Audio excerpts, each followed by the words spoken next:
Assalamualaikum warahmatullahi wabarakatuh.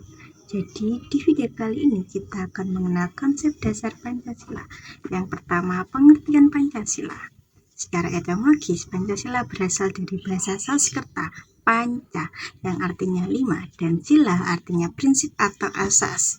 Dan secara istilah, menurut Nato Nagoro, Pancasila adalah sistem nilai yang bersifat hierarkis dan piramida, di mana sila pertama itu menjadi landasan bagi sila-sila berikutnya. Jadi pada intinya Pancasila itu memiliki 5 prinsip dasar yang menjadi falsafah hidup bangsa Indonesia sekaligus ideologi dan dasar negara. 5 sila tersebut bukan sekedar urutan saja, melainkan satu kesatuan nilai yang saling terikat dan membentuk sistem etika sosial politik Indonesia. Di dalam Undang-Undang Dasar 1945 di Anemen 4 menyatakan bahwa kemudian daripada itu, dengan ini disahkan kemerdekaan Indonesia dan untuk melindungi serta mempertahankan bangsa Indonesia. Selanjutnya, landasan pendidikan Pancasila. Yang pertama, landasan historis. Landasan historis ini berasal dari sejarah bangsa, di mana pada landasan tersebut terdapat beragam fakta sejarah yang dijadikan bahan ajar, sebagaimana segala fakta tersebut ditulis untuk dipelajari oleh peserta didik. Di antaranya mencakup informasi sejak masa prasejarah, sejarah kerajaan di Nusantara, hingga perjuangan menuju kemerdekaan Indonesia. Yang kedua, landasan kultural. Landasan yang berakar dari budaya bangsa.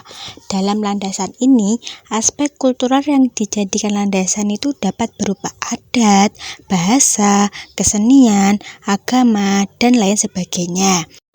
Yang ketiga, landasan yudiris. Landasan yang diatur oleh peraturan perundang-undangan. Jadi landasan ini tuh berhubungan dengan berbagai aturan perundang-undangan yang menjadi dasar pendidikan Pancasila, di mana secara landasan yudiris ini tuh diakui secara hukum sebagai dasar negara lewat pembukaan Undang-Undang Dasar 1945. Dan yang keempat, landasan filosofis. Landasan yang berasal dari pandangan hidup bangsa. Pancasila ini dibuat berdasarkan pemikiran-pemikiran filsafat mengenai bangsa Indonesia, di mana dalam praktiknya itu nilai-nilai filosofis yang tertuang di Pancasila itu dapat digunakan untuk menjalankan kehidupan sehari-hari. Dan melalui hal tersebut, cerminan Pancasila sebagai aspek filosofis negara Indonesia bisa terlihat filosofinya. Selanjutnya, tujuan pendidikan Pancasila. Yang pertama, beriman dan bertakwa kepada Tuhan Yang Maha Esa.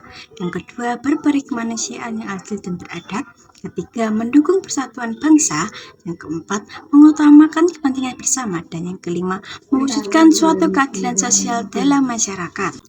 Jadi dapat disimpulkan, tujuan Pancasila itu adalah membentuk individu yang beriman, adil, beradab, serta peduli dengan bangsa dan masyarakat untuk menciptakan masyarakat tersebut bisa hidup harmonis dan juga sejahtera.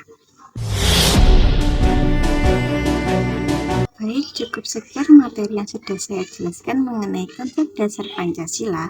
Semoga bermanfaat. Wassalamualaikum warahmatullahi wabarakatuh.